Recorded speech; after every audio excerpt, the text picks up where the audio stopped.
ಇವತ್ತಿನ special recipe pepper chicken. ಎಲ್ರಿಗೂ ನಮಸ್ಕಾರ, welcome back to my channel. ಚಿಕನಲ್ಲಿ ಕೆಲವ್ರಿಗೆ ಕರೀಸ್ ಐಟಮ್ ಅಂದರೆ ಚಿಕನ್ ಮಸಾಲ, ಚಿಕನ್ ಗ್ರೇವಿ ಇಷ್ಟ ಆದರೆ ಇನ್ನು ಕೆಲವ್ರಿಗೆ ಡ್ರೈ ಐಟಮ್ ಇಷ್ಟ ಆಗುತ್ತೆ. ಚಿಕನ್ ಕಬಾಬ್ ಆಗಿರಬಹುದು, ಈ ರೀತಿ ಪೆಪ್ಪರ್ ಚಿಕನ್.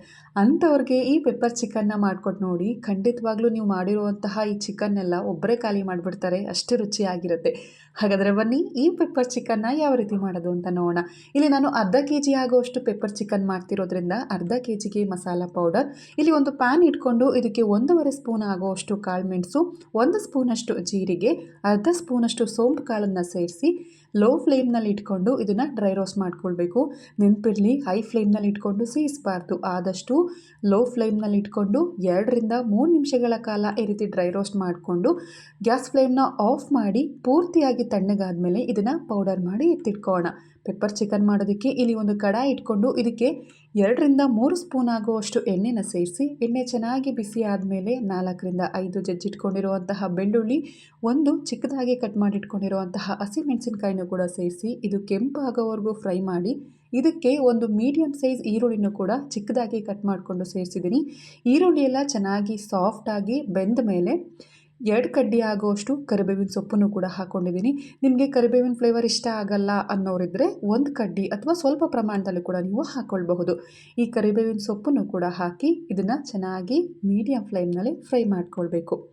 ಇದೆಲ್ಲ ಚೆನ್ನಾಗಿ ಫ್ರೈ ಆದಮೇಲೆ 1 ಸ್ಪೂನಷ್ಟು ಹಸಿ ಶುಂಠಿ ಬೆಳ್ಳುಳ್ಳಿ ಪೇಸ್ಟನ್ನು ಕೂಡ ಹಾಕಿ ಇದರಲ್ಲಿರುವಂತಹ ಹಸಿ ಅಂಶ ರಾ ಸ್ಮೆಲ್ಲೆಲ್ಲ ಹೋಗೋವರೆಗೂ ಈರುಳ್ಳಿ ಜೊತೆಗೇ ಫ್ರೈ ಮಾಡಿ ಅರ್ಧ kg ಆಗುವಷ್ಟು ಚಿಕನ್ನ ಸೇರಿಸ್ಕೊಳ್ತಿದ್ದೀನಿ. ಚಿಕನ್ನ ಚೆನ್ನಾಗಿ ತೊಳೆದು ಅದರಲ್ಲಿರುವಂತಹ ನೀರನ್ನೆಲ್ಲ ಹಿಂಡ್ಕೊಂಡು ಸೇರಿಸ್ಕೊಂಡು ಇದಕ್ಕೆ ರುಚಿಗೆ ತಕ್ಕಷ್ಟು ಉಪ್ಪು ಹಾಗೆಯೇ 1/4 ಸ್ಪೂನಷ್ಟು ಅರಿಶಿನ ಪುಡಿನೂ ಕೂಡ ಸೇರಿಸಿ ಇದನ್ನು ಚೆನ್ನಾಗಿ ಮಿಕ್ಸ್ ಮಾಡ್ಕೊಳ್ಳೋಣ.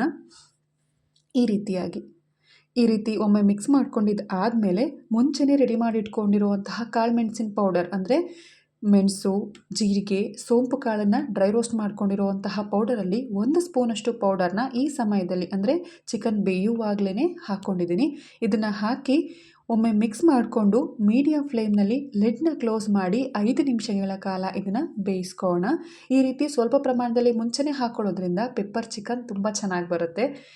5 ನಿಮಿಷ ಆದಮೇಲೆ ಲಿಡ್ನ ಓಪನ್ ಮಾಡಿದರೆ ಸ್ವಲ್ಪ ಪ್ರಮಾಣದಲ್ಲಿ ನೀರು ಬಿಟ್ಟಿರುತ್ತೆ, ಹಾಗೆ ಚಿಕನ್ ಕೂಡ ಅರ್ಧದಷ್ಟು ಬೆಂದಿರುತ್ತೆ.